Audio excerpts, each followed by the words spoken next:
Suryani. Perkenalkan, saya Putri Sion Manurung sebagai pembicara pertama, dan rekan-rekan saya Tiara Mawaddah sebagai pembicara kedua, serta Ratna Sabibura sebagai pembicara ketiga. Sekian perkenalan dari kami. Terima kasih. Baiklah teman-teman, saya sebagai closing statement pada kali ini ingin mempertegaskan lebih lagi bahwa kami sangat-sangat setuju dengan mosi kali ini, yaitu media sosial menyebabkan meningkatnya rasa malas masyarakat Indonesia. Kita tahu bahwa media sosial ini merupakan dampak yang sangat buruk dan dapat menyebabkan rasa malas bagi kita masyarakat Indonesia ini. Masyarakat Indonesia terdiri dari kemajemukan yang terdiri dari anak-anak, remaja, dan para orang tua. Seharusnya anak-anak ini memiliki sifat, memiliki waktu untuk melakukan hal-hal yang wajar, tapi sebaliknya malah anak-anak ini ikut bergabung dalam ranah media sosial.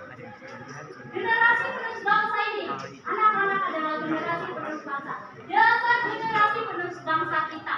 Jika anak-anak terlalu lama menggunakan media sosial, apa yang terjadi dengan ranah politiknya? Apa yang terjadi dengan berbagai-bagai yang dia rasakan? Dan yang kedua itu terjadi kepada remaja kita. Kita sebagai remaja, kita adalah generasi milenial yang akan melanjutkan dan mengestafetkan generasi negeri ini. Jika kita sebagai remaja terlalu sibuk mengotak-atik media sosial tanpa melakukan kreativitasan, tanpa melakukan berbagai-bagai kegiatan, maka kita sebagai remaja Indonesia kehilangan banyak sekali kesempatan, peluang-peluang yang luar biasa. Dan yang ketiganya itu para orang tua yang seharusnya memberikan contoh, membimbing kita, para anak-anaknya, malah sebaliknya mereka sibuk bermain media sosial sehingga dengan apa yang dikatakan oleh Bapak Pendidikan kita Ki Hajat Dewantara yang mengatakan ingaso bodoh yaitu memberi teladan imadian manusia di tengah memberi semangat Tuhuri Handayani di belakang memberikan dorongan. Dan kita sebagai masyarakat Indonesia ini lebih bijak menggunakan media sosial. Kita sebagai masyarakat Indonesia ini seharusnya kita menggunakan media sosial itu dan tidak dan membuat kita menjadi malas. Dan saya akhiri closing statement pada kali ini dengan ungkapan yang mengatakan bahwa waktu habis. Sekian, terima kasih. Assalamualaikum warahmatullahi wabarakatuh dan selamat siang semuanya. Saya Tiara Mawaddah sebagai pembicara 2 dari Tim Pro. Baik, di sini masih kita kali ini media sosial menyebabkan meningkatnya sifat malas di Indonesia. Oh tentu sudah jelas dan sudah pasti itu akan membuat kita malas. Dan salah satunya itu ada beberapa poin yang akan saya uraikan mengapa media sosial itu menyebabkan kita menjadi sifat membuat kita menjadi malas. Yang pertama yaitu munculnya individualisme. Apa sih hubungannya malas sama individualisme? Baik, individualisme itu adalah sifat yang tidak bergaul dengan orang lain. Apa hubungannya dengan malas? Contohnya, ketika kita sedang berbelanja atau membeli makanan, sekarang itu sudah bisa online, tanpa harus pergi keluar itu sendiri, tanpa harus keluar dari rumah. Nah, itu yang akan membuat kita kurang berinteraksi dengan satu sama lainnya, seperti yang disebutkan oleh pembicara satu. Ketika kita sudah kurang interaksi antara satu sama lain, maka kita akan menimbulkan sifat individualisme. Nah, sifat individualisme ini sangat berbahaya. Bahkan sekarang sifat individualisme ini bisa menyebabkan kita putus asa, bahkan bisa menyebabkan kita ada yang ingin bunuh diri akibat individualisme. Nah, individualisme itu memang seperti itu ya? Oh tentu. Bahkan sekarang itu ada, saya lanjut. Yang kedua yaitu merusak cara berpikir otak. Kenapa bisa merusak cara berpikir otak? University of Waterloo, mereka mengungkapkan dengan adanya media sosial dan internet membuat otak cenderung malas berpikir. Kenapa? Karena orang berpikir seperti ini. Udah ada informasi. Baik, silakan.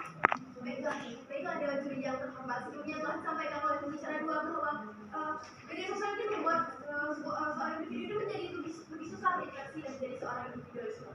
Namun Dewan Juri yang terhormat, pada dasarnya seperti kita lihat pada saat ini, di media sosial ini kita banyak sekali menemukan orang-orang dari berbagai daerah, berbagai negara tanpa terbataskan oleh apapun, karena media sosial ini merupakan jaringan yang sangat luas, jadi kita dapat bertemu dengan siapa saja, bukan waktu yang berinteraksi.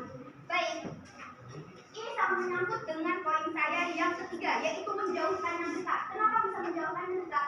Karena dengan bermedia sosial kita akan berpatokan dengan dunia sendiri. Dengan media sosial itu sendiri sudah keluar dari jalur yang ada orang-orang dekat kita. Seperti contohnya saja tetangga. Tetangga adalah orang pertama yang akan mengetahui apapun yang terjadi dengan kita. Tadi disebutkan oleh teman saudara ketiga saya, yaitu orang yang jauh dari kita, orang luar negeri. Nah, kalau misalnya kenapa-napa, memangnya mereka bisa membantu kita? Tentu tidak. Mereka cuma tahu kabar kita, tapi tidak akan bisa membantu kita. Lanjut poin saya yang keempat, yaitu lebih banyak mudarat daripada manfaat. Kenapa? Pada tahun 2022, survei membuktikan setiap orang itu membutuhkan waktu 2 sampai 2 jam 30 menit untuk bermedia sosial. Bayangkan saja itu hanya satu orang.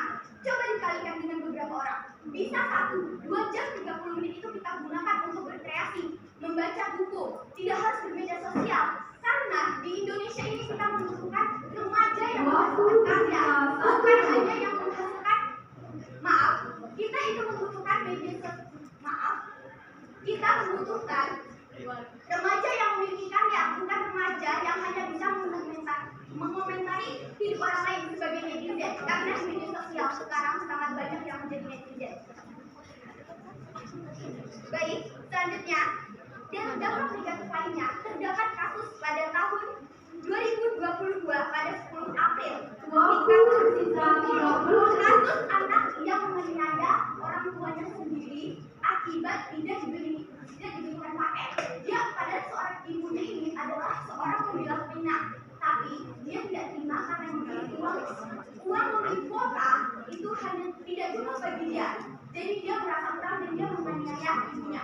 Baik, sekian dan terima kasih.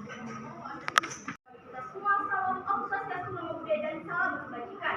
Baik, yang terhormat, di sini saya sebagai pembicara pertama akan membuka untuk perdebatan kita pada kali ini dengan mosi yakni media sosial penyebab meningkatnya sifat malas masyarakat di Indonesia.